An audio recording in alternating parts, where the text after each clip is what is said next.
It's-a me, Mushi lives! Wahoo!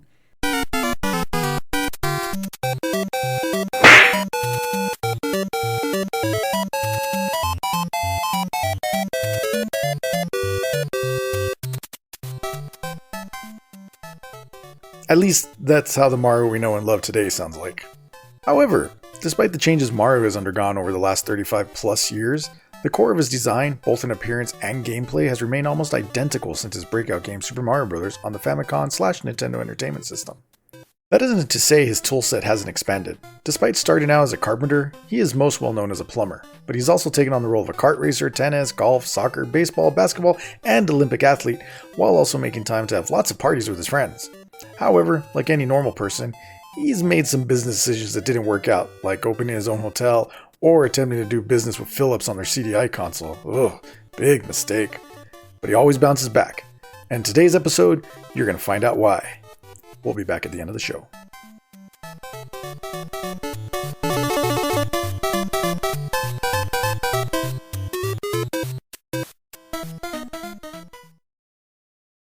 Let's drink of water real quick. Jesus Christ. Are you the FCC chairman, dude?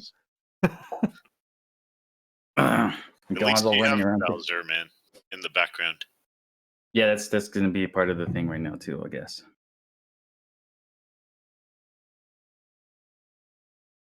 All right. I'm ready to go. All right. In 3, 2, 1. Hello, welcome to another episode of Obsessive Compulsive Gamer Podcast. I'm your host, Mike. All right, I'm not going to do this the whole time. I'm your host today, Mike B. And we have a bunch of returning guests with us. We have, over here on the side, Mr. Mushi himself, Bobby. I'm on the other side, but that's cool. Well, I think my camera's flipped. Probably. We have the most prime person, more prime than Optimus Prime, Mr. Mike Prime. Howdy. We also have the voluptuous Val. Boy. Voluptuous? Yeah, Yeah, I would say I'm the most D words unvoluptuous like person. Yeah, in this very room. voluptuous. You got that killer haircut going right now, man. Okay, lack so of today, haircut. whenever you think about video games, you think of one iconic character. Most people and their moms think about one character. And that's the attire right here, Sonic the Hedgehog. I disagree, sir. As you can see on my face, you are wrong. Yeah, he's Pitfall Harry. Does everybody else agree that Mario is what everyone thinks of? I guess. Pretty Well, much. I mean, Yeah, versus we've heard of Sonic. Okay, fine. We'll just do a Hey, Mario There's a podcast. reason that all of our parents called every console a Nintendo growing up. Damn. Fine, we'll just go with a Mario podcast or we'll just wing it. So we're going to start off by doing Pop Quiz Hotshot, which is a segment we're going to do where we're going to see who knows about the subject matter today by doing quizzes. One of our good friends, Frank, made up a bunch of questions for you guys, and we'll see who can get most of the answers correct. Does everybody have a pen and paper? Sure. Let me know when you guys are ready to go. Let's do it. Born ready, baby. Born ready. Okay, question number 1. This wizard's first appearance in Super Mario World has a signature blue cape, eyeglasses, pointy hat, magic staff. What is his name? And you guys will have 20 seconds. Holy crap, I can't remember. Why the fuck? Why can't I remember that? I can't either. I'm just gonna. Damn it! I'm gonna put the first name down that I can think of. How many of these questions are there? It's 5? There's going to be 5, yeah. Okay, cool. Alright, hang on. All right, that's it. One Pencils second. down. Damn. I know I'm wrong because I know he has an actual name, but He does have an actual name. See, Bobby might fact check the answers that I got for you. Hang on. I'm just gonna respond to an email real quick. 20 seconds are up. Alright. Let's see. Go ahead and hold up your answers. All right. Well, you can't see this. I should have used the Sharpie. But Leroy. I'm just Leroy. I'm just fuck. You can't even see it. I can't see his at all. There we go. What? Sonic. I'm gonna give him points I because had- he gave a cool answer. I had nothing else to say. And all of you are wrong. His name is Derek. Derek. It's Magic Koopa. Oh For a second, I yeah. believed you, man. Koopa. For a second, I believed you. No, Derek. stupid name. You know, I think it's Alright, because so- the name in Japanese is probably different. That's why I was thinking of something else. Is it Derek? Probably. Dereku. Are you guys ready for question number 2? Yeah. Yeah. All right, question number 2. Another Magic user whose only appearance is in Super Mario RPG Legend of the Seven Stars shares the same name as someone George would describe as a miserable sack of refuse. Name that character. Oh, I think I got it. The spelling count. I don't know. I don't even know how that I character's don't know name how is spelled. it's. I don't know how it's spelled. I think it's the same. Okay, It's not. look at the spelling because you literally have the answers, Mike B. No, I know. I didn't know if you were correct on that either. That's a good point. It's No. just like work.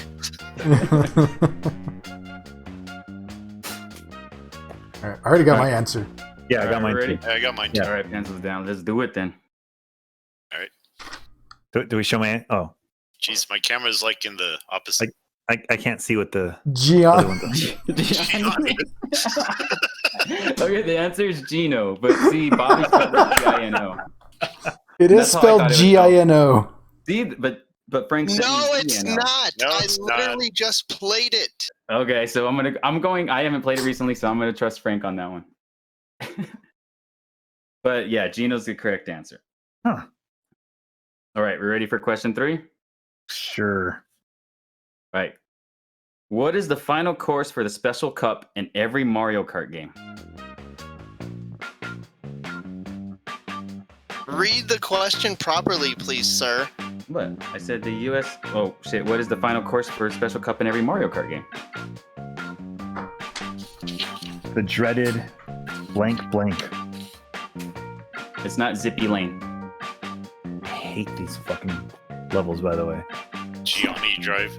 Gianni. Gianni Drive. Leroy Road. Leroy Lane. Yeah. All right. Everybody's ready? Yep. All right, let's see it. Jesus. I am having trouble, like, Okay, ordering. everyone got that one right. With Rainbow Rainbow Road. Road. Yes. All right. Question number 4. The U.S. Super Mario Bros. Super Mario Bros. 2 release was not the same game that Japan received. It was a reskin of what Nintendo game? Yes. Finally. Wait a minute. What? Read the question again. The U.S. Super Mario Bros. 2 release was not the same game that Japan received. It was a reskin of what Nintendo game? Nintendo. Nintendo. Match. Frank, I'm hosting here. I'm hosting here. I think I got this right, or I just made up a bunch of Japanese-sounding words. All right. Everybody's ready? Yes, Yep. sir. Pencils down. I made, And pages Yeah. up. I made an error at the end of this, so Yes. Doki Doki Panic. Sweet. Everybody got it? Looks Yes. like it. Cool. All right. Question number 5. Why do you consider Mario superior to Sonic? And that's the question. Well, that's a trivia question. Uh, do I have to write this down? This is Thanks, like Frank. an essay question. I don't know. I could be I'll like write an it opening down. I'll write question. it down. Okay. Yeah, I got an answer.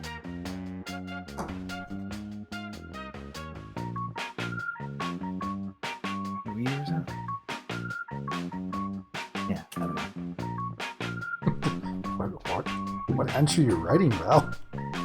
Well, I can't remember. You'll see when I show it. I got it too. Yeah, I'm ready. All right, let's just do it. Right. I didn't really put a time limit on this one. All right. I want to see the Mustache. What did Mike put? Mario Mario does what Sonic don't. don't. I put Sonic 2005. It's 2006. It's 6. Okay, see, that's right. That's cool. Everybody knows.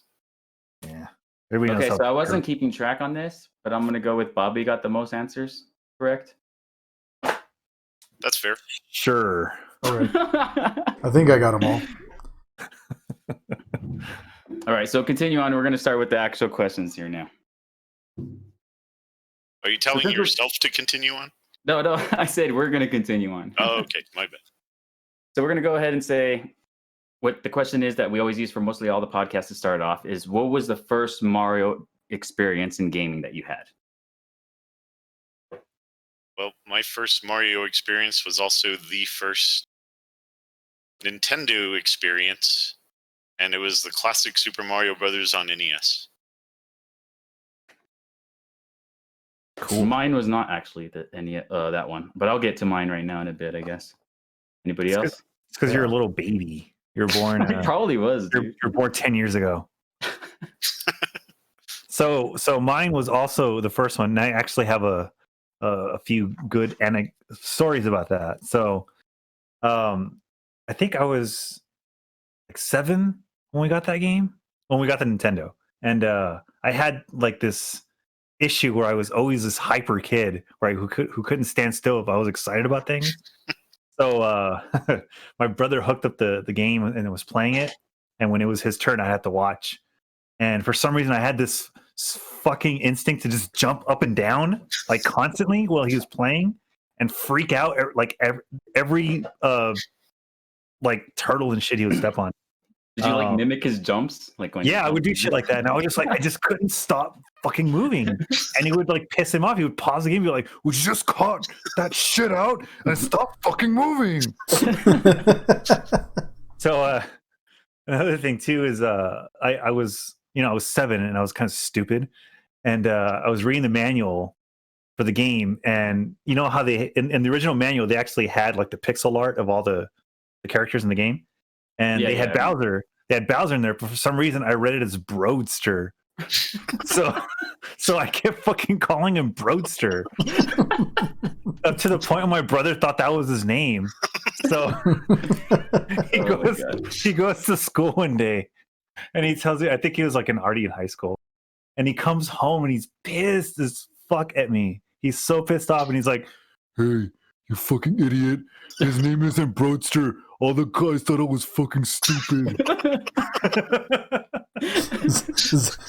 Is that what your brother sounds like? Yeah, exactly how he sounds. I was gonna say that's a cool like impression. Yeah, I did not feel bad about that. I thought it was hilarious seeing him at 7. But yeah, Mario 1. Great game. Does Donkey Kong count, even though he was called Jumpman? Yeah, that was my That's first. fair. Yeah, Donkey Kong in arcade. Good memories. Have you ever heard that theory though that Jumpman's like his father or something like that? No, that's stupid. No. I never heard that. Is that really a thing? I heard. I've never heard that theory before. Yeah, I've never heard that's that Mario's before. father, and then Donkey Kong Jr. since Cranky is supposed to be like the one that thought Jumpman. You know what I mean? So they kind of So it's like line it up timeline wise. So it's like Pauline, Mario's mom? I thought that was his girlfriend. Yeah, Pauline is Mario's girlfriend. So What would be Jumpman? I heard of a weird like theory that like that was Mario's hookup and Luigi was actually the one that got with Princess Peach. It's weird, man. No, The fandom he behind doesn't hook this up with is it. really... He's the one who gets the cake. But does he eat it? Oh yeah, he eats that that's cake. true. That's true. What the hell are we talking about? I don't know. Mario fandom, man. So It's just as crazy as Zelda fandom. hang on. So the same group who does like the Sonic, what the hell is it called? That Sonic animated series on YouTube, Sonic for Hire. Yeah, They have this other series. It's a guy who's an agent for video game characters, and he does this one for Donkey Kong, where he's you guys got to watch it, but basically the gist of it is like, hey, I got a new game for you, Donkey Kong Country, and he's like, well, but I've been attacking humans and stuff, and he's like, no, we're gonna slander your grandpa, and we'll make you look like the good guy, and your grandpa was the bad guy. He was the old Donkey Kong. You're the new hot Donkey Kong. He's like, you can't do that. That's my family, and so that's what really happened apparently. All right. Well, I got a question for you guys. Which one was first, the Mario Bros. Arcade or the Donkey Kong? The Donkey Kong was Kong. first. It was Donkey Kong? Because that one Okay. came out 81. I don't remember the year the Mario Brothers came out. Yeah, I think it was the next year, or maybe the same year. Because I'm one of those people that I didn't know it existed beforehand because I was playing. I saw, I was like, oh, Mario Bros. Arcade. And then I got on and I was like, this isn't the Mario I played, you know? Yeah. Oh, And I was all tripping out and I never knew that existed when I was younger. Well, speaking of Super Mario Arcade, like, did you guys ever play the Super Mario Arcade? Like, did you play the NES version first or the arcade version first? NES for me. Okay. Yeah, NES for me. No, I same did for me. see the arcade at Cohen Stadium. Wait, you mean the arcade version on the NES? Or No, he means No. versus system. actual arcade. The arcade version of Super Mario Brothers. Yeah. Yeah. Okay. Because there was two. There was the one where it was just him, like, you know, hitting the turtles or whatever. It was just the same thing over. Yeah, so and that over was again. just Mario Brothers. Yeah, Mario Brothers. Yeah, because I And, never seen, because Val has that play choice. I've never seen one when I was younger. I never played any Nintendo games. Well, on see, it. the one that Bobby's talking about wasn't on Play Choice. It was on the Versus system. Like the Versus system was like there was a line of Nintendo games for the arcade, and it was pretty much always ports, but they were a little bit harder or modified from the original NES carts. So, Oh, wait. Frank said that Mario Bros. Was 1983. Was it? Oh oh no, wow! wow, I didn't know it was that late. But yeah, Versus Super Mario is Super Mario, but it mixes in some of the levels from Mario 2 in Japan. The And Lost it Levels, right? Yeah, the Lost Levels, and it Okay. modifies some of the levels in the original Mario Brothers game. So there's like That's a few cool. tweaks and changes to make it a little harder. Yeah. We could probably go dive into more of like the Lost Levels later on, maybe, because I think that's something cool to talk about. I always thought was interesting about it. Anybody else want to add to this? I'm good. We're good. Okay, so Yeah. for the next question is, what is it about the Mario games that makes the series iconic? And we'll start with Bobby. All right. So it's harkening back to the original Super Mario Brothers. It's interesting that, you know, the Mario arcade was made in 83 because Super Mario Brothers, well, it released here in the States in 85, right? But it was like a limited release because it released for the holidays. Like, I remember reading that Nintendo did a limited launch in like New York and some of the toy stores there. And then after the holidays, they expanded. But, you know, you guys have probably heard the stories about the reason Mario looks the way he does is because of the limitations of the console, right? They had to draw his mustache so they could avoid making a mouth. And they gave him a hat so they could avoid the hair. And they gave him the overalls because it made it more distinct and easier to see him on screen. And so I think the look itself is pretty iconic because he looked different than other characters. You know, like we're playing games like Contra, Ninja Gaiden, and, you know, so these characters looked all badass or tough and out of movie. But here you got this Italian plumber out to save a kingdom, and you're like, holy shit, that could be my dad, and one day that might be me. So, of course, my dad had a mustache, so maybe that's why I thought that way. He didn't wear overalls or wear a hat, but, you know, he still had the mustache. So instead of being a badass, it's like more like a very simplified, basic character that you like. It's an everyman. Anybody could Yeah. be that guy. That's what it is. He's the everyman. Every Italian man, apparently, anyway.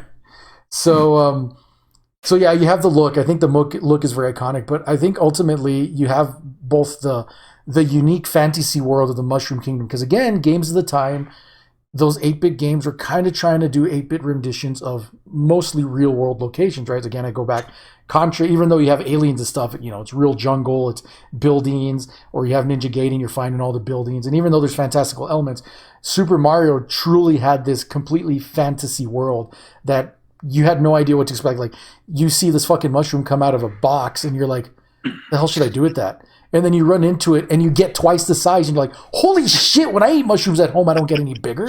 They just give me gas. So, I mean, it's like, you know, you're not expecting that. And then, of course, you have these unusual enemies. A lot of the mechanics, you know, you're jumping on enemies to kill them instead of shooting them with a gun. So the mechanics are very different. And again, I'm not going to say Super Mario was doing anything brand new, because there were already games that existed like Super Mario. But two things that worked for it is it did it so well, and also they were able to reach a wide audience very quickly because of how much they pushed the console, both in Japan and especially here in the States. And it caught like fire. And so it's something a lot of people hadn't seen, because if you saw games like that, they tended to be, if they weren't in arcades, it tended to be like on PCs. And a lot of families couldn't afford to have a PC at home, even though PCs were getting cheaper. And so the iconography of the game has to do with the character himself, how simple he is, and also because of just how amazing that gameplay is. And it never gets old. As long as it's done well, as long as the stages are well built, I don't think it gets old at all.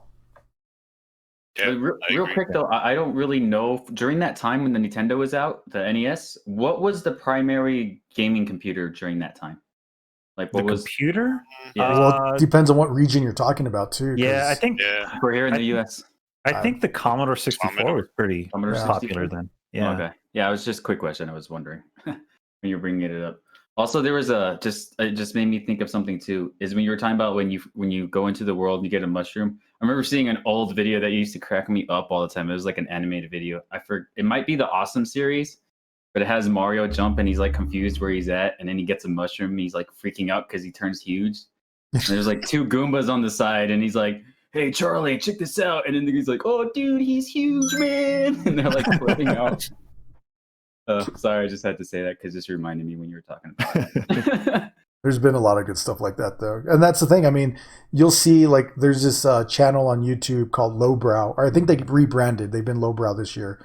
But they're the ones who do, like, the Sonic for Hire stuff. And you'll see them constantly do Super Mario references. And there's different takes on how the mushroom impacts Mario. Like, there's this one where he eats the mushroom and he gets bigger.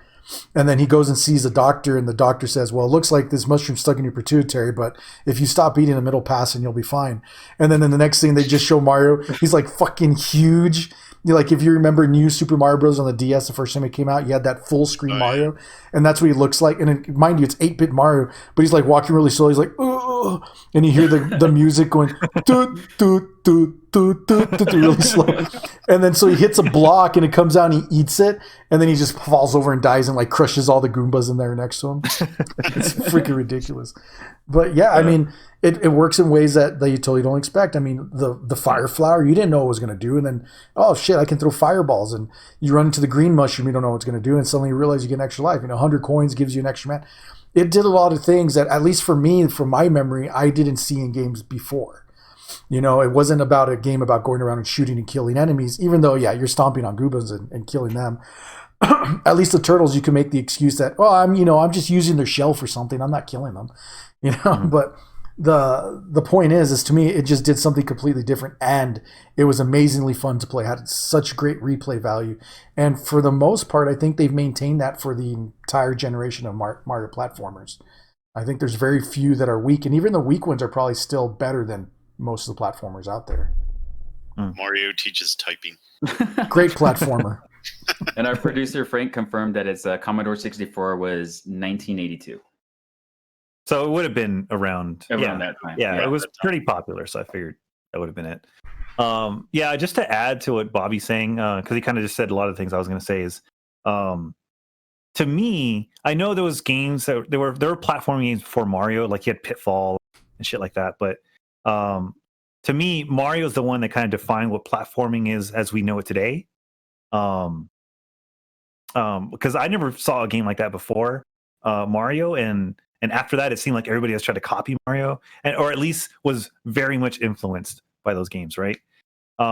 So to me, Mario is like, it represents like every game is great or really good, with the exception of some like Hotel Mario or the weird ones like that. But for the most part, every Mario game is high quality, and it's fun to play, and it's enjoyable. They're usually innovative, like we were just talking about now. And there's always something groundbreaking about them. There's always something introduced that wasn't there before. So like where we were just talking about Mario being like one of the precursors to the modern platformer. Mario 3 just took Mario 1 and made it into this big epic game with maps and different worlds and just crazy. That game felt so huge when I was a kid. And then like Mario 64, like polygons back in those days looked like shit, and like a lot of those games just didn't run very well. They were slow and clunky, and Mario 64 made it it made you realize that those games could be playable and fun, right? Regardless of how primitive the technology was, that game was still a lot of fun to play. So yeah, and I think that game was like the basis of all platformers when again 3D. Yeah, exactly. Yeah. Like, and there you go. Mario did it again. He established the baseline for what games would be looking like from then on out. Well, and let's not forget that with both Super Mario Brothers and N64 in particular, they did it also with their controllers. Because if you remember, I mean, obviously computers, you had to play on the keyboard, but with Nintendo, you had that control pad, that D-pad, right. Even though it wasn't necessarily new because Nintendo had used it on their Game & Watch systems, it still hadn't been introduced to the mass market, especially internationally. Mm-hmm. And so it was a different way to play games instead of using joysticks like in an arcade. It was really intuitive design. And then with Mario 64, they included an analog stick on that N64 controller. Yeah. I mean, that's why Sony added the DualShock controllers to their controllers so then you could play it. And remember, what was the first major DualShock release? It was, what was the monkey game?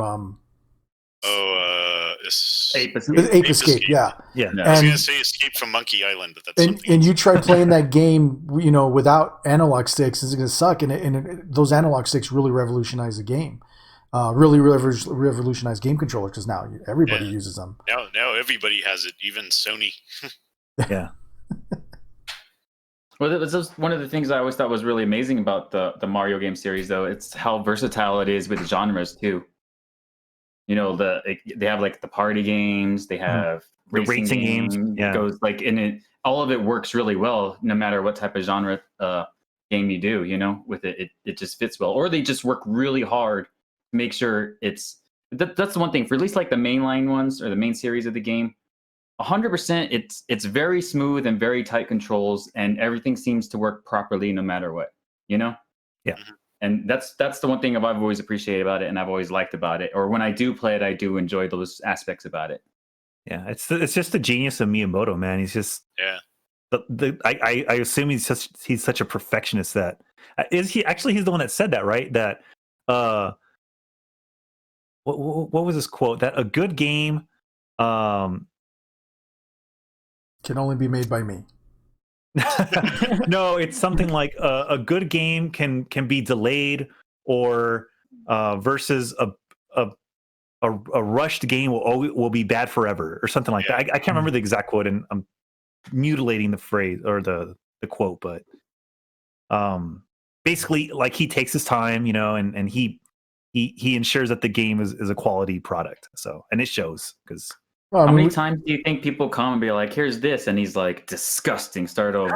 Like, how many times did that happen in the process of how many people got fired and stuff? I mean, it's a testament to in general Nintendo's seal of quality, right? We've talked about that. Where as long as it's a Nintendo game, you can almost guarantee that at least the game's going to play well.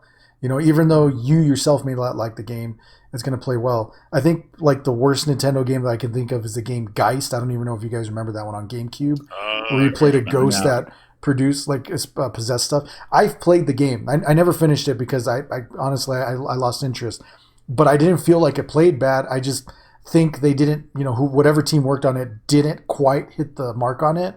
But, at the same time, Nintendo's like, well, look, we got to release it or not release it, so you guys want to cancel it or not. And they made a decision to release it. And, I mean, I think the game is fine the way it is. It's not a horrible game. And honestly, I can't think off the top of my head of a horrible Nintendo game. I could be wrong. I mean, I'm sure there's got to be something out there. But, I mean, to my knowledge, especially in regards to Mario, aside from like those children's ones, like we said, Mario Hotel or Mario's Missing. But I mean, I think Mario's even those Time Machine. Yeah, Mario's Time Machine. I don't even think those were made by Nintendo directly, right? I think they were third-party companies. Yeah, so our producer Frank got the quote for us. A delayed game is eventually good, but a rushed game is forever bad. Yeah, that's nice. There you go. You almost that's got beautiful, man. I was going to cry. No, but it's actually really it makes sense, Because we're in the age now where everything gets rushed all the time, and then they just throw patches later, you know? Yep. And then with the new Mario games that come out, there's never... I don't see any updates really. The only updates I would see if someone finds something very rare that they need to patch, which I never hear of, you know? Mm-hmm. Yeah. But other than that, I've never seen a mainline Mario game where it's, you know, buggy or rushed or anything like that. The other thing I think it adds to the legacy of Mario is just how accessible the games are to everyone.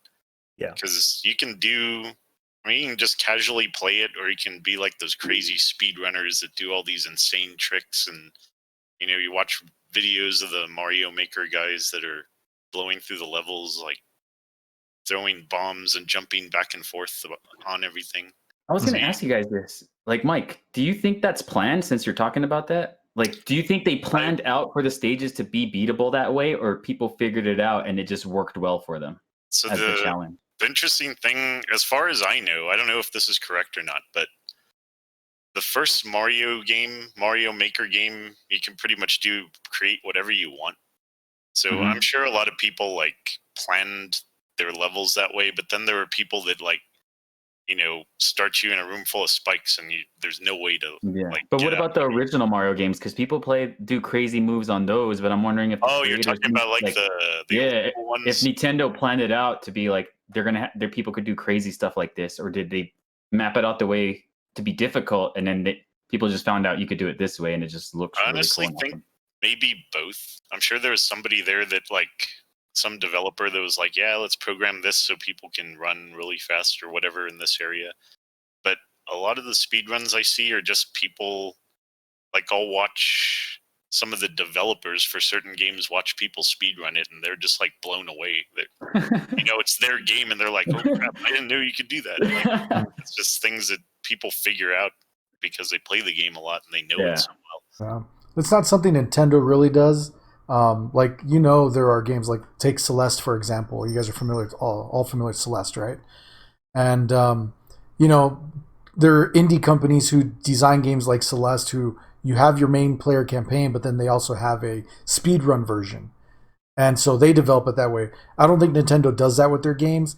I know they're aware. I'm sure they're aware of it. I mean, obviously, when they were making Super Mario Brothers, they weren't thinking people were going to be able to use glitches and stuff in order to bypass. Like, I'm sure, I don't know, like in Super Mario Brothers, there's this jump block glitch where you can jump on the side of a wall. Like, there's like one pixel you can bounce right off of, and it helps you move through the level faster. But it's a very difficult jump to have to make because, one, it's a glitch. You're not supposed to be able to do it. But, you know, Nintendo didn't program that in there on purpose. But I wouldn't be surprised if developers now, when they're making these 2D Mario stages for like for some of the slide scrolling ones, that they're looking at things like that where, okay, how can we design this so anyone can beat it, but also provide a challenge for speedrunners to get through it quickly. And they may not be creating a separate speedrunner thing, but I think their main goal is to develop for everyone at large. Yeah. And then if they can make those more challenging levels more for like speedrunners, they'll do stuff like that. So I was tripping out too with the Mario Maker. The Mario Maker is really cool because it had all those abilities, and you can make it look like the new Super Mario Bros., Mario Bros. 3, Super Mario World, whatever style, which is really cool and awesome. And then, like Mike was saying earlier, you can make it as difficult as you want, and you share it online with other people and see if they could beat that difficult stage. Which I remember the first time I got it, I spent like hours making this super, super hard map, and I was like, oh, I got it all laid out. But you can only post it online if you beat it yourself. And I was like, fuck, I can't beat this. Oh, is that right? Yeah. Oh, I didn't know that. I heard, I don't know if this is how it works, but the first game you could do whatever you want, but the second game, I think they put something in there to where the levels have to be beatable. Yeah? Or they won't let you post it. I'm not sure on that, though, 100%. I don't know. I don't have Super Mario Maker 2, but I know they have some insane levels on there, the stuff people have created. Oh, yeah. I mean, the community that's come up around just making insane speedrun levels, it's crazy the kind of stuff that's come up. And of course, this was all before Mario Maker. But I probably could never do shit like that. People have been doing Mario Maker before they made the game for it. Yeah. Making their own. I also trip out those people doing the Nintendo 64 with the glitches through the walls, and they. Oh, like, that stuff is insane, man. And you Yeah. just like fly through stuff. It's weird. Hey, yeah, what's the new current speedrun record for Mario 64? Like 4 minutes? Really? Something like that. Producer, well, can you look it if up for us? If it's not 100%, yeah, it's like Yeah, 7 or something. it's a glitch run. It's not 100%. I know that. So it's like the fastest, like 4 minutes. So it's just beating it, not completing it? Yeah, it's just beating you the main just game. glitch your Okay. way into the final boss. I know the fastest, at least the last speed run I saw, was like 100% complete was an hour and like 45 minutes or something. Yeah, to get all the stars. I actually That's do want to do a speed run of that game, or maybe not a playthrough, not a speed Yeah, run, speedrun. but I can do some of the tricks, not all of them. And that's amazing how you see people just go from like you can make Mario as difficult as you want it to be. And it's also with like the competitive games or like with Mario Kart, which is cool. Because Mike said earlier, you could just pick up and play and just enjoy yourself and have a good time. Yeah. But then there's people who are really hardcore about that Mario Kart. You know, Oh, Yeah. they know every nook and cranny and just, sharp turn Drifting. everything perfectly. Yeah. And I trip out on that and it's pretty cool. And I think that's like, because you look at the original Mario Kart, going back to what you were saying about developers programming things. I mean, you had the drift thing, but then like in Mario Kart 64, if you get that drift just right, it starts showing the letters. And if you stay with it, it gives you a boost of speed. If Right. you do it Yeah. correctly.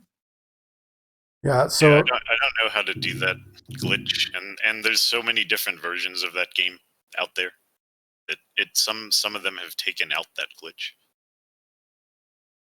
you were talking about for Mario 64.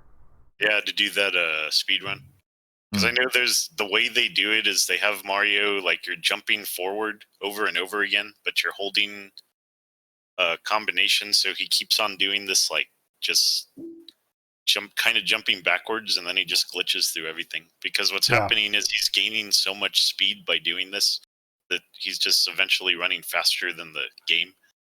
But I know there was a version of it that they released, and I think it's actually the one that's on the 3D World collection that just came out, where it doesn't speed him up anymore. So you can't actually glitch, do that So, to get up that staircase. so they had time to remove the glitch, but they didn't have time to improve the graphics on the game.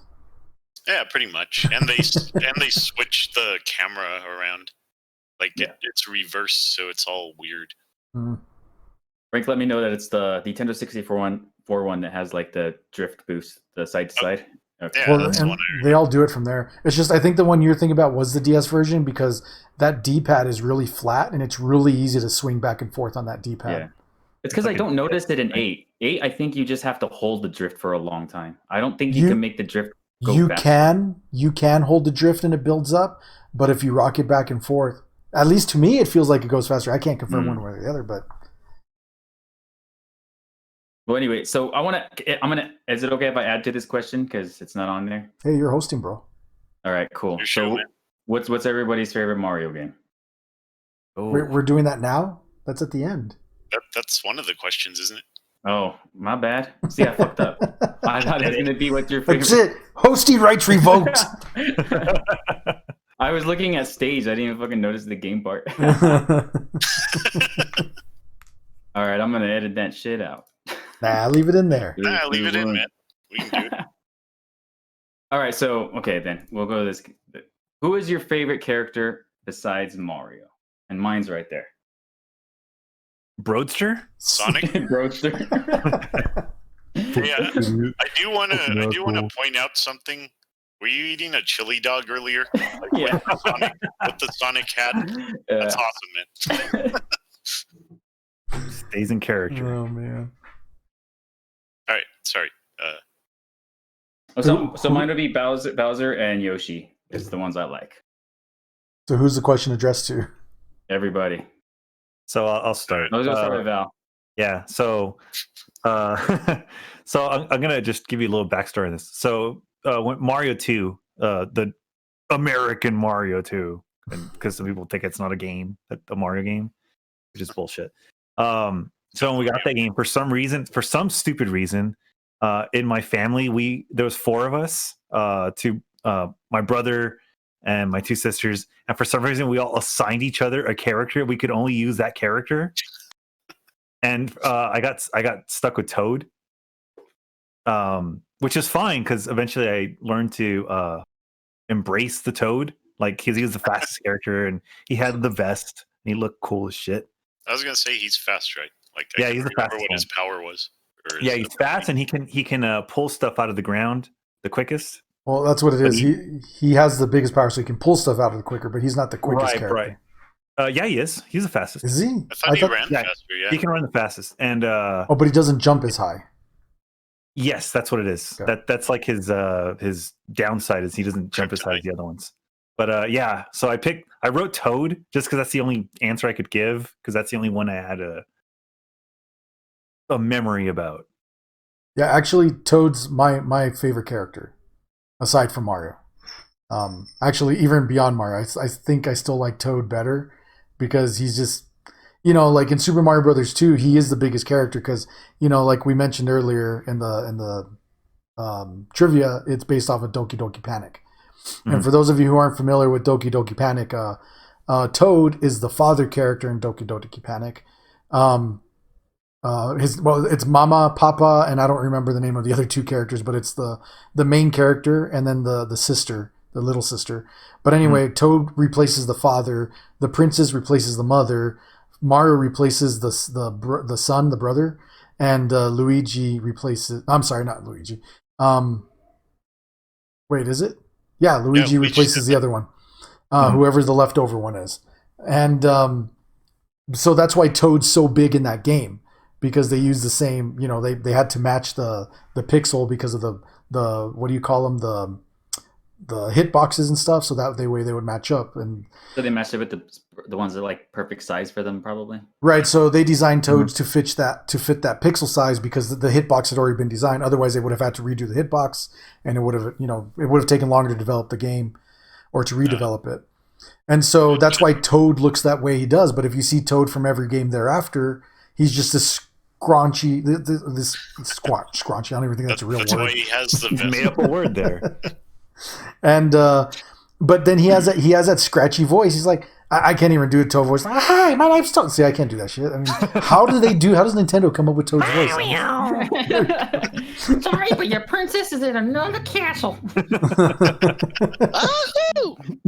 you go. You can do the wahoo. Thanks, Frank. And so it carried over. It wasn't just Super Mario Brothers 2. Like when Mario Kart came out. Toad was in the original Mario Kart, and so I played as Toad. And then when Captain Toad Treasure Tracker came out, I really wanted that game. I think Toad's great. I think he's a great character, even though either he's running around scared out of his mind or he's being really, really helpful. But it's kind of like thing where he's scared, but he's still brave enough to try to do these things and take on challenges. Why am I still doing this? Yeah, with taking the flashlight and stuff. Oh, and for the record, apparently Toad's toadstool head is not a hat. It's literally his head. So none of the Toad's characters are wearing hats. That is their head, just to let you guys know. Well, hold on a minute, because in Super Mario Brothers Super Show, not canon. Not canon. The hell it's not. But I know what you're talking about because I was watching a video about it and it said, even though in the Super Mario Brothers show, he takes off his hat, but we're talking about an American-made show where they didn't give a shit about whether they made sense or not. Whatever, it's canon to me, man. It's What like about you, Mike? All right. Well, I'm always the guy that likes a good villain in a story. So I'm with you, Mike. Bowser is probably my favorite character. Awesome. Read your text, Mike. B. Why? I already read it. I'm hosting here. Go ahead, Mike. Text. No, go ahead, Mike. All right. Sorry, my bad.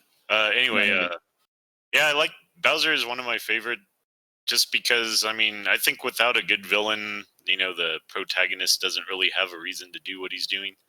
Even though Bowser is like the cut and paste, he's kidnapping the princess over and over again, and it's the same thing all the time.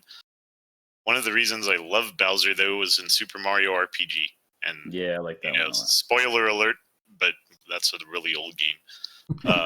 You get to he joins your party like probably halfway through the game, which I was not expecting the first time I played that game, and it was awesome to have him there. He was always like one of my mains in my party for like the rest of the game after that. I just think Bowser is just awesome altogether. I mean, he looks badass, and I don't know. He's always been my favorite.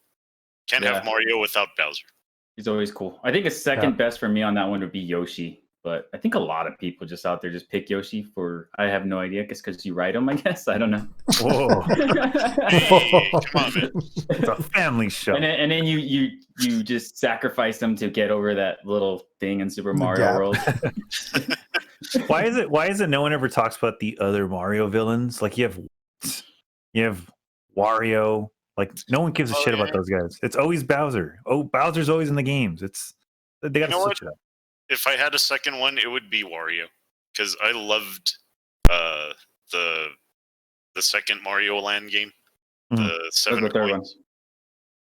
Oh yeah. He was the villain in the second one. Right. His own game was the third one.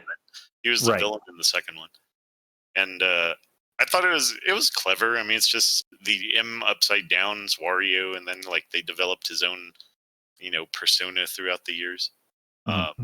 So I still like Bowser, but Wario would probably be my second. So in the original ones, what's Bowser's objective of taking the princess all the time? Because like in the newer one, it's like he's forcing her to get married, isn't it, or something like that? In the Odyssey, the Mario Odyssey.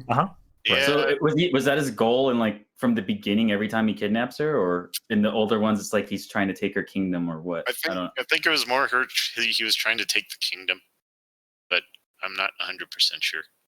Actually, didn't question the story much in the original games. Yeah, I mean, you got to remember too in the manual of Super Mario Brothers that was released in '85, at least in the North American manual, they told you that all the toads in the Mushroom Kingdom had been turned into blocks. And what's the one thing you're always breaking in that game are the blocks. So you're killing all the people of the Mushroom Kingdom. Obviously, that's not canon, but some of them give you like mushrooms that make you powerful. That explains why mushrooms come out of there. Ah, okay. That explains why there's poison mushrooms in the lost levels. In the lost levels, yeah. So speaking of power-ups, what's everyone's favorite power-up out of all Mario games? Oh man, the leaf, the raccoon Mario, the Mario 3, the raccoon leaf. Man, that thing was awesome. I actually prefer the Tanuki suit just because he's got the full outfit, and then you can turn into the statue. But I just like the way it looks. It's the same thing, right? Though they do the same thing. Yeah, it still flies. Yeah, it's the same thing. But you also have the stone statue part. The stone statue. You know what? I'm gonna say the cape in Super Mario World. Yeah. Because you can fly with that thing, you can spin around with it, so it like lets you like kill things around you. I don't know. I like the cape a lot, and then you can do that whole thing where you fly up and like slam into the ground. Yeah. So I like just played in a lot of stuff. The poison mushroom, because it hurts Mario. I think the reason I like the Tanuki Sumo so much is because of its design, but I'm kind of like with Mike, where I think the cape for me was the most iconic one for me, and like he said, because it's super versatile. Where I feel where Super Mario Brothers 3 is the pinnacle of the 8-bit Marios, obviously, but they went crazy and had all kinds of power ups. And then you see in Super Mario World where they kind of narrow it down, and in a way, they really perfect it. Because you remember in Super Mario Brothers 3, you had this item area where you would just fill it up with all the items you would find. So you'd have leaves and mushrooms and all kinds of shit.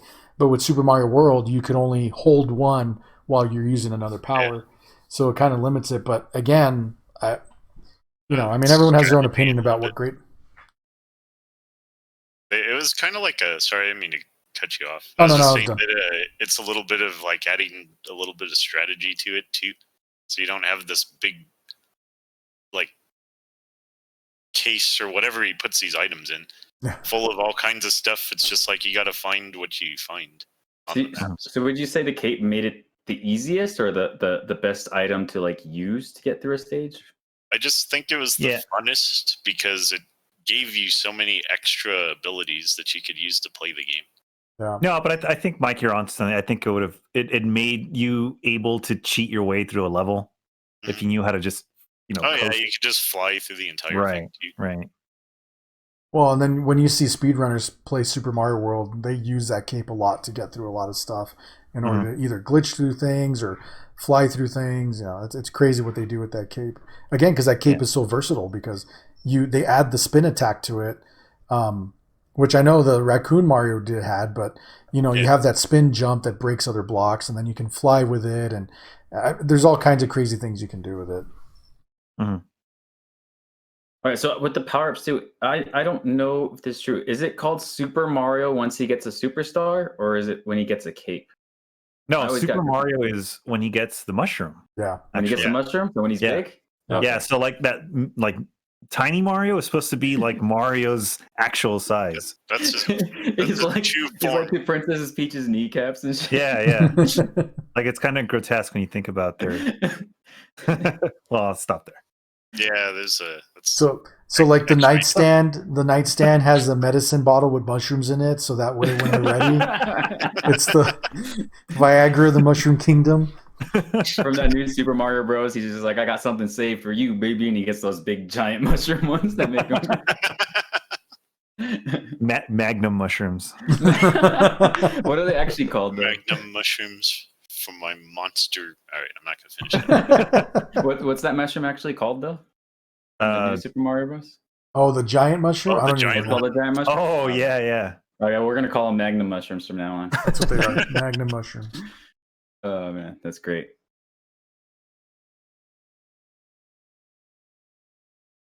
Are we moving on? All right. Come on, host. So how you do? All right. So the next question is, what would be your dream game, Mike? All right. So I don't know that I have one because I feel that 2 games that exist now already came out, and they're pretty much my dream games. The first one is Mario RPG. We already talked about it a little bit. And the reason that's my dream game is because I love Mario, like, from the old school, but I always wanted to know more about the world and have, like, a place where it's not just going through levels, but you're exploring, talking to people, whatever. I always thought that would be, like, a cool experience. And I didn't really play RPGs back then. Mario RPG was my first RPG, and that's literally the game that got me into RPGs in general. But I just thought that game was awesome. They put you in this whole new world of Mario with new characters that you've never seen before and all the familiar characters, and they just did the power-ups and everything so perfectly. And that already was my dream game for a while. And then Super Mario 64 came out, and that is the game I've probably spent the most time on in any Mario game ever. Because that is the most open world type Mario game, like open world, I guess. Because you've got the castle, and it's kind of like the hub world, and then jump in the paintings to get into the different levels. But you can do whatever you want. You basically, as long as you have enough stars, you can go wherever you want. You can approach levels however you want. And I think that game was the first Mario game that truly gave you the freedom to play it however you wanted to play the game. And that to me is probably the ultimate Mario game for me. All brought to you by our good old buddies who made Final Fantasy, Squaresoft, right? It was them? Yeah. Mario RPG was, Squaresoft. But it took me a while. Like I didn't notice for a long time, and even though it says Squaresoft in the same like text and everything, for the longest time I was like, "What? They made Final Fantasy? What the fuck?" This is same makers. Just to clarify to the audience, they're Square Enix now. Yes, but they used to be. Wait, did they ever? Are they still Square Enix? They're still Square Enix. Okay, I think. Yeah. So they might be going by Square now. Because that's what I was thinking too. People just don't want to say the whole thing though.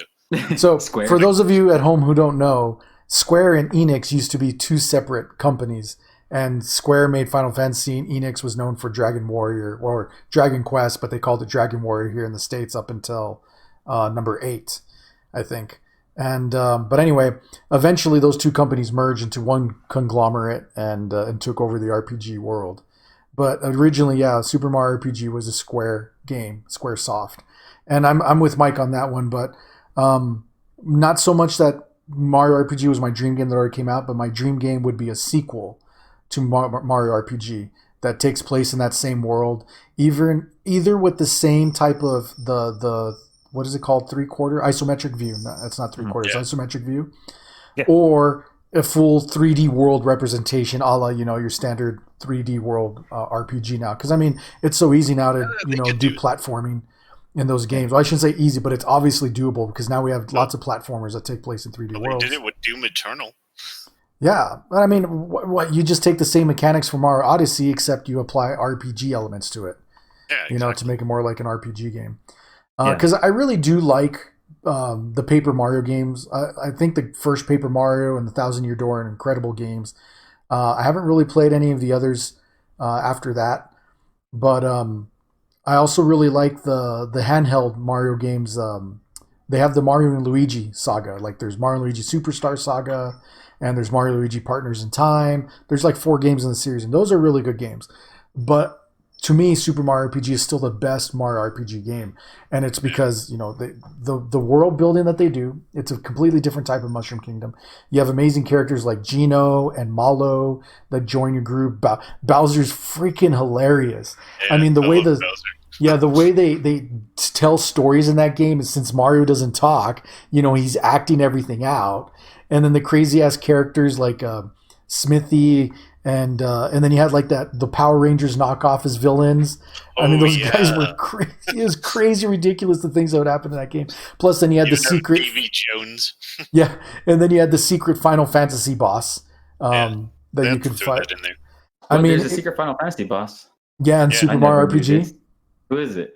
I don't remember the his name of name. it, Yeah. but it was just like a classic design of a boss you would see in Final Fantasy. Well, no, it was an actual boss from one of Final it was Fantasy a games. boss from Final Fantasy. I just don't remember which one. And I mean, it's just an incredible game. Like usually we talk about how Mario games don't really require story to work, or they follow a basic story. But Mario RPG proved that if you create a fun, interesting story, that it keeps you compelled to keep playing the game. And the way the RPG system worked, I mean, it was so simple that anyone could play it, but it was deep enough where you kept finding new equipment or trying to use different combination of equipment to beat the game. But man, I could play that game over and over again. I love it so much. So I would like to really see Square take another shot at it and make a sequel. Maybe one of these days, fingers crossed. But with Paper Mario being as popular as it is, it probably won't ever happen. But that would I only like the first one of Paper Mario. I don't know. I never just got interested after that one. I did play it a little bit, but I didn't. It was like, for me, the spiritual Super Mario RPG sequel, but it didn't quite live up all the way to what I felt like playing Mario RPG. It just wasn't quite there yet, but it was close. Frank said Solix is an original character, an illusion of the Final Fantasy series. Culex! Jesus Christ! What?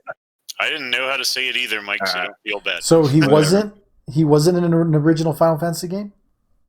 That's what it says. It says original. That I thought an it illusion was, of Final Fantasy series. Maybe it was just based off of another character. Okay. Well, I don't know. I've never heard of this character. I've never seen it when I was playing through Mario RPG. I never knew there was. If you ever look it up and see it, you'll be like, oh, it's totally a Final Fantasy character. But I had read that it was an actual boss in Final Fantasy game. But hey, misinformed. I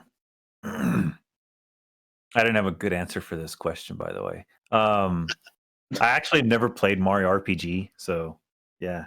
Get on that.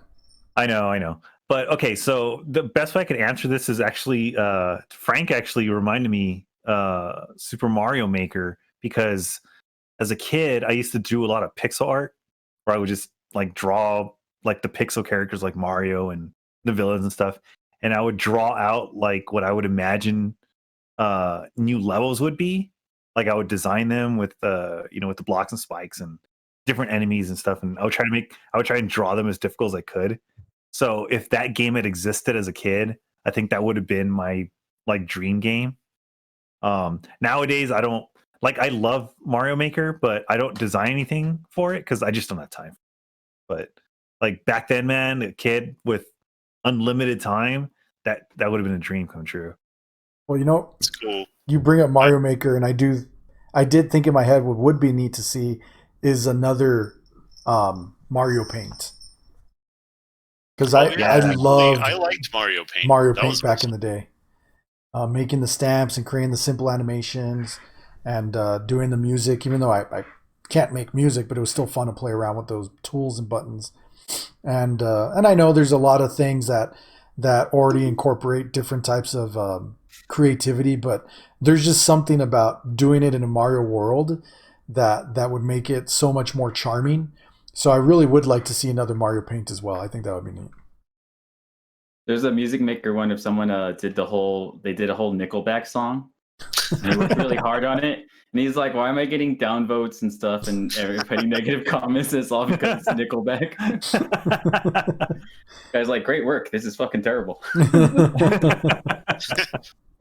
Good work. Dislike. I've seen a ton of those. And they have to do it in like the emulated version of it or whatever, because they have to tie like a whole bunch of there's a limit to how long you can make the song in the game. Right. So when they do those like recreations of rock songs or whatever, I saw someone do the final countdown, like all in Mario Paint like sounds, and it was like 20 files. So it played through one, and then it just kept going through all of them until it played the whole song. Well, there's still a pretty big community of people who make art using Mario Paint, like strictly using Mario Paint. And then there's a couple websites that simulate the music effects from Mario Paint, and so that way you don't have the limits there. So you can go to the browser and you can create as long as a song as you want, and it's the exact same sound effects from Mario Paint. Just sometimes the pictures are different for obvious reasons. Yeah. But there's still a huge community that makes stuff like that, and I love the pixel art. Like I actually have a what do they call them? The player's guide for Mario Paint. And so sometimes if I need like pixel art for Zelda or Mario or one of the games, they have Street Fighter pixel art in there too. I'll go in there real quick and then I'll be like, I'll use it in a pixel maker on my computer, but the application's still the same. I mean, it works so well. And it's the same concept. Yeah. It was really ahead of its time, I think, because to get programs like that, you'd have to get a computer. And the fact that it even came with a mouse that worked pretty well. I really loved it, and I wish we could have gotten more stuff like that more regular, because I know they had planned on working a series of Mario Paint stuff for the 64DD, the one that never got released here in the States because it failed in Japan, but they were going to release it in parts. And so you would have had to buy the individual parts, but at least you would have had some creative suite on a console that would have still been cheaper than having to buy like an Adobe product for a computer. Yeah.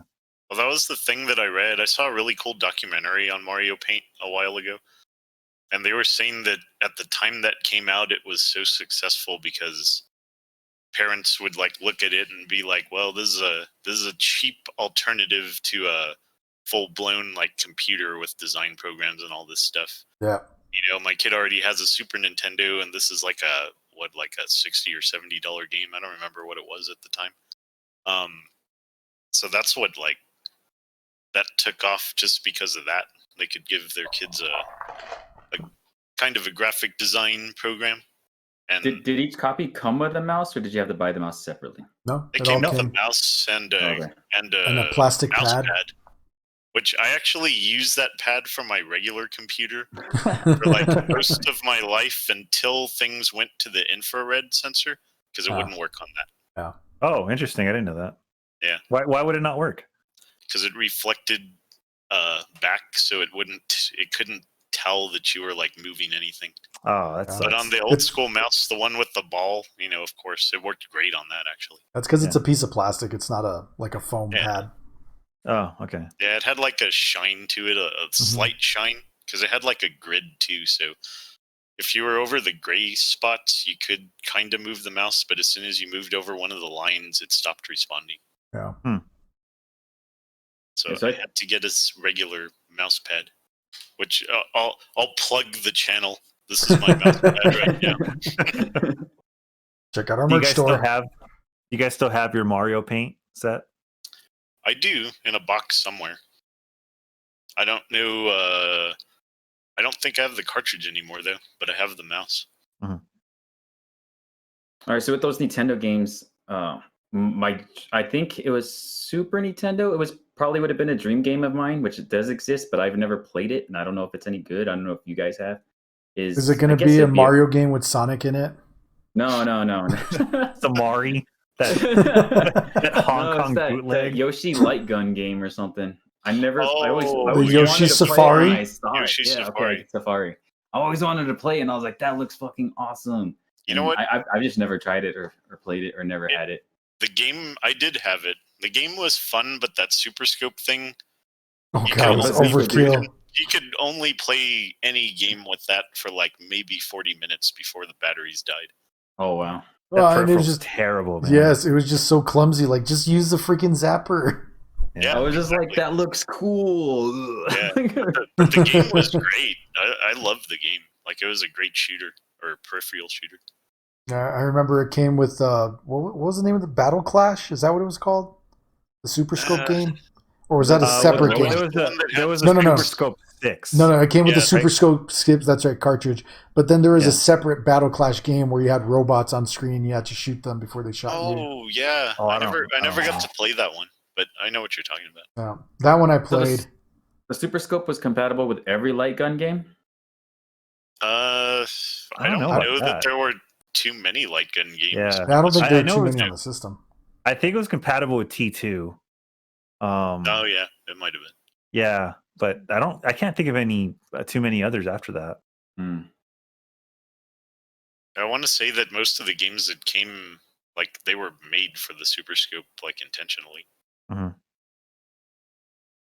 Right. So let's get into our final question, which is, what is your favorite game and stage?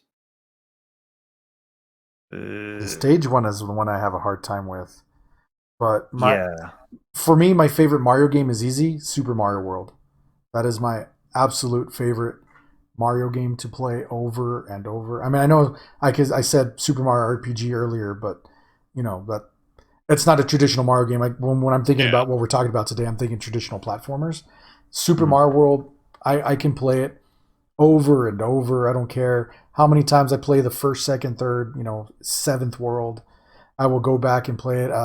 I'm not a Yoshi sacrificer, so I'll do everything I can to keep Yoshi alive. But you've done it just to get there, right? No, not on purpose. If I've ever done it, it has not been on purpose. Hey, sometimes you're backed into a corner, man. It's him or you. Yeah. Okay, so if it's hard for you for a stage, what in Super Mario World, what section was your favorite area, or what area of the map to play? Probably the did they call it the Lost Woods or the Lost Forest? Oh, Lost Forest. It was the Lost Forest, right? Yeah. Oh, I didn't know how to get out of there. Duh. No, I always loved playing in the Lost Forest, probably because of just the way the world looked. You had all the trees in the background. There was so much stuff going on in that screen. Back in the day on the Super Nintendo with the scrolling backgrounds. Being a Nintendo fan and not having a Sega Genesis. Sega Genesis really did the scrolling backgrounds really well. But I didn't see that on a Genesis. So to be able to see it on a Super Nintendo once it came out and be able to play those games, to see those scrolling backgrounds was really incredible. And then just the designs and how charming the whole world looked. But even at times, like being in the haunted houses, they were kind of creepy at times. And there's that one particular stage which is supposed to be one of the airships from Super Mario Bros. 3, and it's a sunken ship. And all the stuff that's left behind is like, it looks creepy as hell. I mean, obviously it's not scary, but it's like, holy shit, this area is creepy. So I think that's atmosphere from the rest of the game. Definitely. Frank let me know it was the Forest of Illusion. Okay, it was the Forest of Illusion. Yeah, I was thinking Forest of Illusion was one of the stages. Okay, so it's the whole thing called. It might be. I just remember that. Only thing I remember about that stage is that's where you can get that easy one up when you get that star if you time it right, and then you just run across and kill all the caterpillars and stuff like that. Oh, well, you can actually do that in one of the first stages because there's a turtle shell in front of a bunch of turtles, and if you hit on it and make sure all the turtles are on screen, it'll go through all of them, and the last turtle will give you a one up. Mhm. So and then you can just leave the stage and do that over and over. So I don't know. To me, I don't know. Maybe just because I'm so used to playing the game. I mean, I don't ever have any issues running out of lives in that game, at least at this point. I also really love the special worlds, especially Tubular. Wait, I'm not sure. Was it? Okay, which was Tubular? Which are you thinking? I was thinking Tubular is the one with all the pee balloons, but a lot of the people. Oh yeah, it is. I know there's a lot of people who balloon with pee. Yeah, yeah. I mean, those pee balloons. And so I just like. You gotta go. I just like the way Mario looked when he would blow up and then he would float everywhere. Yeah. But yeah, I mean, constipated. Yes. So yeah, I really enjoyed all aspects of Super Mario World. What about you, Mike? So, sort of expanding on the same thing Bobby was saying, my favorite game is Mario 64, mostly because I love trying to go through that game quickly, like sort of speedrun it. But it was the same thing. There was an area in the game where it's all ghosts. It's the ghost house level. And that's probably my favorite part of the game just because it's so unique. And it's interesting because that's the only part of that whole game where it's all kind of creepy and even the music's like really weird and all of the stars, they're not hard to find, but they're not as straightforward to find as the rest of the game is. They're kind of like hidden away and they're secrets in itself. And even just getting into that world is a kind of a secret because you have to play a certain point into the game to where these ghosts start appearing in like a garden area, and then you have to kill a ghost or defeat him or whatever. I don't know how you kill a ghost again or whatever, but that's behind them, right? Their tail or something like that. You just in Mario 64, the easiest thing to do is jump on top of him and then do the ground pound move, and he'll always like hit him because technically you're not looking at him because you're on top of him. But anyway, so there's one ghost that has like a bird cage, so you have to kill that guy, and then you jump into the bird cage. But the game doesn't really tell you that any of this exists. I think I accidentally saw it like one time. I was like, oh, what's this? Like, why are there ghosts here? And then I found the world. So I just thought that was really cool in that game. And the ghost levels to me, they're really fun. It's unique in that game, and I enjoy that area a lot. They have like that hidden carousel room too, right? Carousel room? Yeah. And then that has like that creepy carousel music too. Yeah. Like, I mean, you don't hear anything in the rest of the game that like sounds or feels like that whole area. I just remember spending a lot of time on 64 trying to catch that stupid rabbit. Oh yeah. Sometimes that like if I get it right, I'll get him on the first try, or I'll be there for like 10-15 minutes. Oh, and the fucking monkey taking the hat. Oh my god, that would like piss me off. Oh yeah. If that happens to me on a run of that game, I just hit the reset button. Like, fuck this stage. I need my hat. I can't be Mario without my hat. I think you take more damage or something. Yeah, I think you get fucked up a lot easier or way faster. What about you, that's Val? my favorite game in stage. So. Yeah. So, man, I'm trying to think of the one I've played. So the one I've played the most is Mario 3, because I had a Nintendo. I never had a Super Nintendo growing up. So up until I got my Genesis, I had my NES, and Mario 3 was one I just played all the time. And I would spend like a whole Saturday, like the entire Saturday from morning till night, finishing the game to like do every single level without warps. Nice. So, but once I started playing, because once you get into emulation, you can, you don't have to. Every game's available to you at the click of a download button. So, once I started playing Super Mario World, I think I determined that was probably the better game of the two. A lot of people tend to think of the classic Mario games, it's going to be one of those two, right? Mario World or Mario 3. And I tend to now lean that Mario World is probably the better game because it's basically got a lot of what Mario 3 had to offer, but the graphics are way nicer and the power-ups are funner. And you got Yoshi and then you got that like the Star Road that leads to that secret road. What's the secret road called? Special I know road? it just said special. I don't know if it had any. Yeah. And if you beat that, you get like the special 1, special 2, special 3. Yeah. Well, that's where Bobby is going with like two-wheeler weird levels. But then if you beat the Star Road was where the stars are at, and then if you beat all the levels in the Star Road, then you get to special.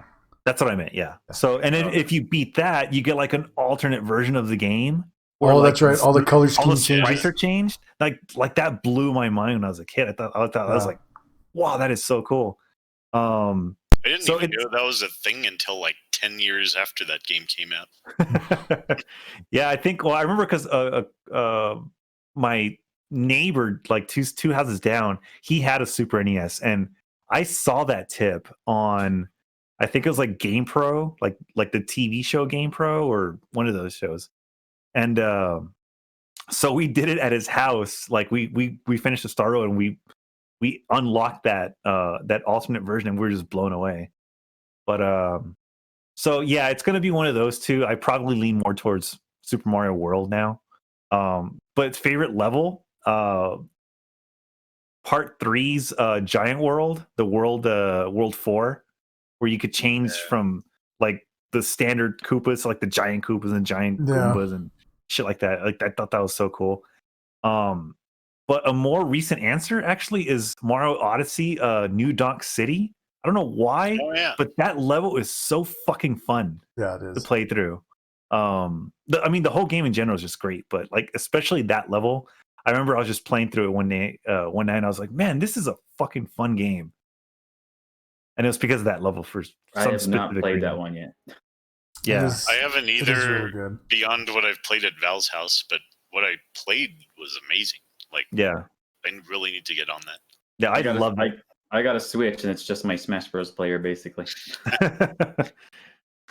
Well, yeah, no, I was gonna say, just if you haven't played it, play it because it's such a great game. Yeah. So if I like Mario 64, I'll definitely like Odyssey then, right? That's what I keep hearing from people. Yeah, totally. I think so. And it follows more of a format, I think, of the Mario Galaxy games. Yes. Yeah, I would agree with that. Well, to me, I really felt that Odyssey was more of a 3D rendition of Super Mario World, because you have the different worlds like in Super Mario World, but more so I felt like where in Super Mario World, each world is a gradual uptick of challenge. And yet there are still these levels in each world which you can probably skip over that are more challenging. And Mario Odyssey feels that way, where anybody who wants to play a Mario game can play Odyssey. And I kind of feel that way about Super Mario World, where anyone can play Super Mario World and figure out a way to get to Bowser and beat him without necessarily having to beat everything. And you can do that in Odyssey. You don't have to collect all the moons to beat the main game. There's plenty of easy levels to get through or help you build your skills in order to get to that level. Like of all the 3D Mario games that I've played, Mario Odyssey and Mario Sunshine are the only two that I've beat into completion and that I played beyond completion. I could never there's just something about Mario 64, and I'm not hating on it. I think Mario 64 is a great game for those people who like it. But when I played it, I felt like it was a total Mario game, but it didn't keep me engaged. Like I didn't feel like, I need to go back and get these stars and beat Bowser. There was something about Sunshine that I really loved. And that's another game where I feel like you can beat it really easily, but then there's all these challenge levels. I think what threw a lot of people off, of course, was the flood device where you have that water gun. I really liked it. I thought it was cool, but more than anything, I loved Delfino. I thought the island Delfino was a beautiful place to go and explore and have fun. And I thought it was really clever. I really like Galaxy and Galaxy 2. Yeah. But again, Galaxy is like Super Mario 64 Part 2 for me. But now we're getting into territory where I've never played any of those Mario games. And I think those are really good. But again, I never finished them. But Mario Odyssey I did. And I played a lot of it. I mean, I know you don't need to collect, 300 moons in order to beat the main bosses, but I kept collecting more moons and then getting to like I guess it was the secret bosses in the moon and whatever. There's all this extra stuff you can do beyond the main game, and it was incredible. But I mean, even if you don't do it, just the presentation, like Val said, especially in New Donk City, because you in there's the music blasting with Pauline singing, and you're running around this crazy ass level, and then they have a good mix of sometimes going into a 2D level where you actually look like 8-bit Mario. I mean, there's just all kinds of insanity going on with Mario Odyssey, where I think if you're a fan of Mario in general and you've played the earlier platformers, that you'll really appreciate what they tried to do with the as like a good nostalgia fix. It's that, and it's a good modern take on all that stuff. Yeah, is what I think it is. And it's just a wacky game. Like it's early in the game, but you can actually take the role of a T-Rex. Oh yeah, and the T-Rex looks like a real like Jurassic Park T-Rex. And I remember seeing the first time, I was like, man, that is fucking cool. That is just so fucking cool. Doesn't he get a mustache too? Whenever he's got that mustache, the hat. It's so funny. But definitely looks better than Dennis Hopper T-Rex in the Super Mario Bros. movie. I wonder if that's a reference. Well, it's like we can do it better.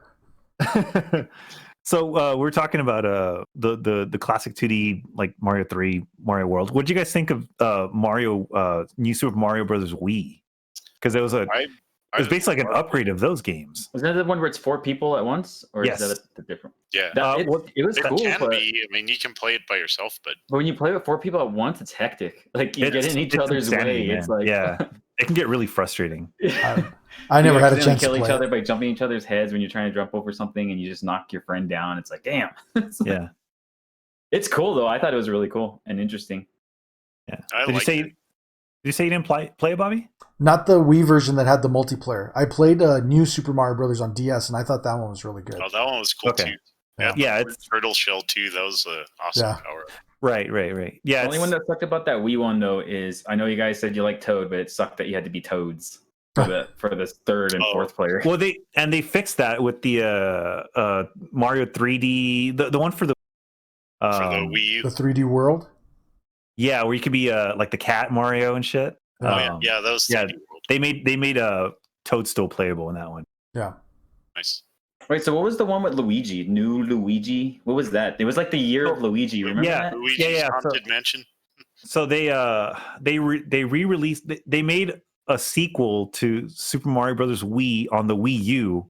So it was basically the same gameplay, but it was different levels and shit. Yeah. And then they released a version. It was the same game, but Luigi's the main character, but the game's harder.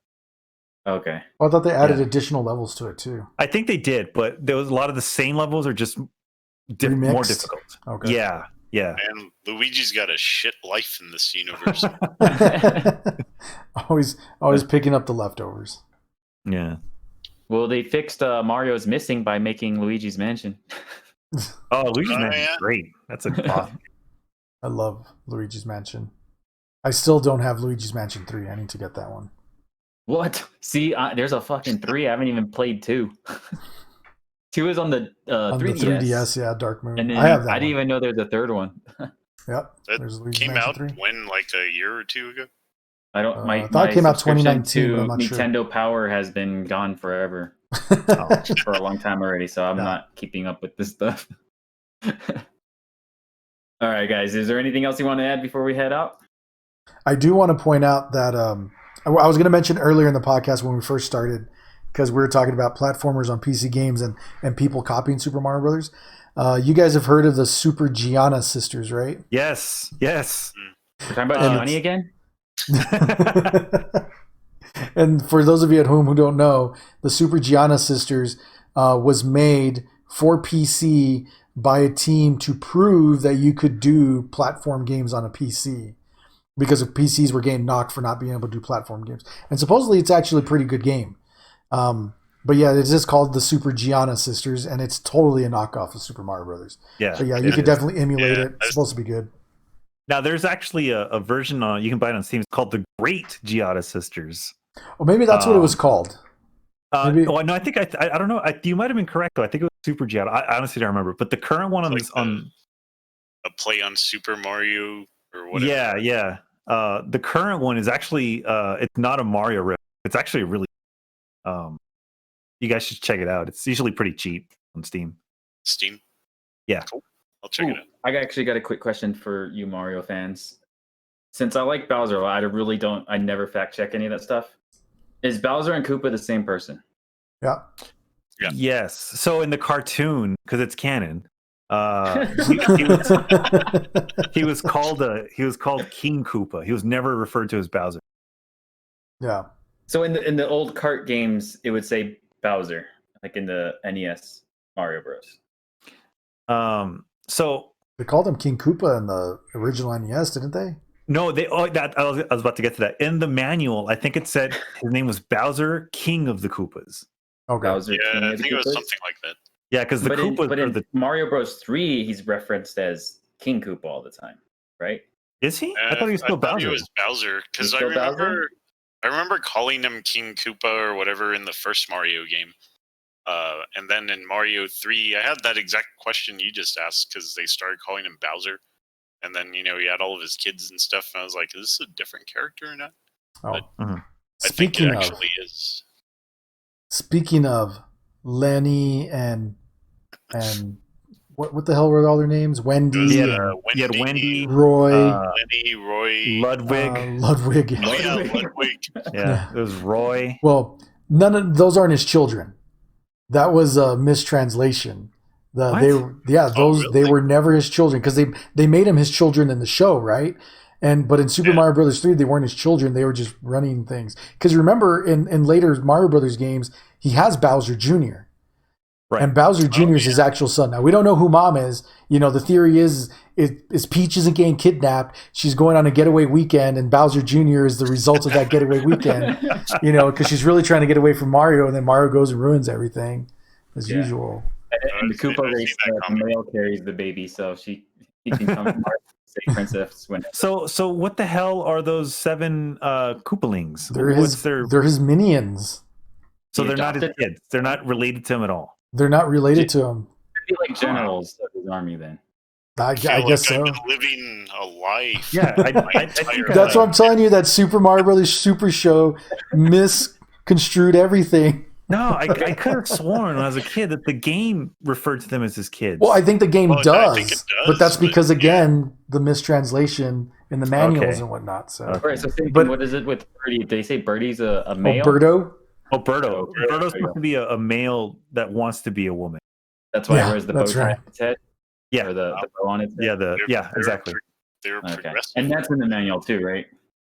Yeah, well, it was at least in the Japanese one. I think it was, yeah. Okay.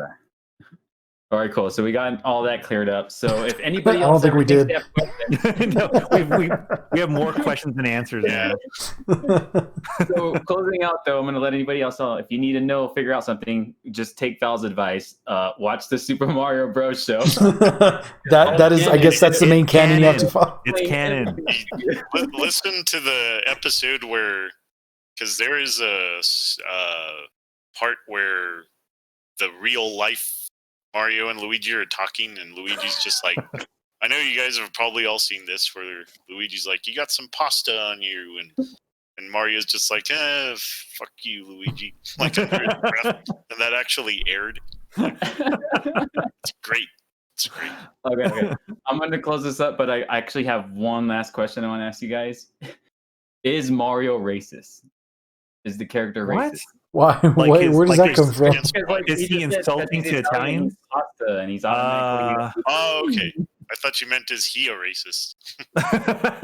That's what I thought you meant. That's what I thought you meant too. I mean, it's possible, but A little no, bit. man. In the Super Show, he's very stereotypical. Yeah. Stereotypes. I don't know, man. I see Mario as he's a good role model, right? He's always the good guy. He's a I He's just a hero. imagine some dude's watching his son play Mario and it's like, what's the matter? We don't talk alike at that. Okay, now you're reminding me of that. I don't know how many of you guys watch. This is an older episode of Family Guy, but Oh, I already know Peter what you're has that mustache, Yeah. and he goes into some yeah. deli, and he's like, "Oh, I can speak Italian. Papa poopy, poopy papi, papa poopy papa poopy." So that's exactly what Mike reminded me of. I prefer The Simpsons, where it's like, come on, Mo, why are you no taco with your accent no more? Mamma mia. Simpsons was always much cleverer. So I want to thank you guys for joining me today and letting me host, even though I had a few blunders. No, you did great, man. Yeah, The chance. awesome. It was good to talk about with Super Mario. I don't have a hate for Mario. I just had like a rivalry growing up, and it was good to talk to you guys about everything Mario. And hope everyone watching be safe, take care of yourself, and hope to check us out. Like, just come check us out again. We always talk about video game stuff, and have a good day, evening, or night. Bye, everybody. Still can't figure out where my camera is.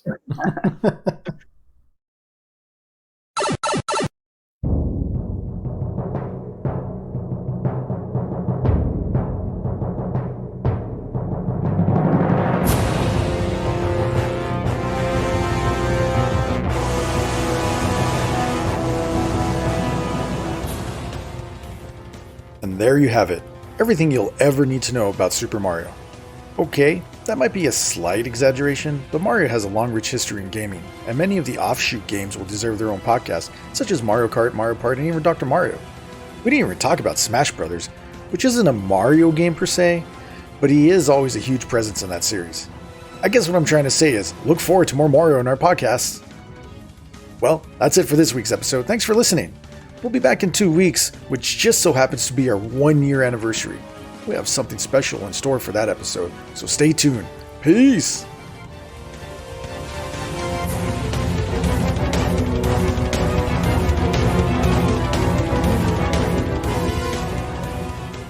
This episode of the Obsessive Compulsive Gamer Podcast was produced by Frank, edited by Mike B, and hosted by Mike B.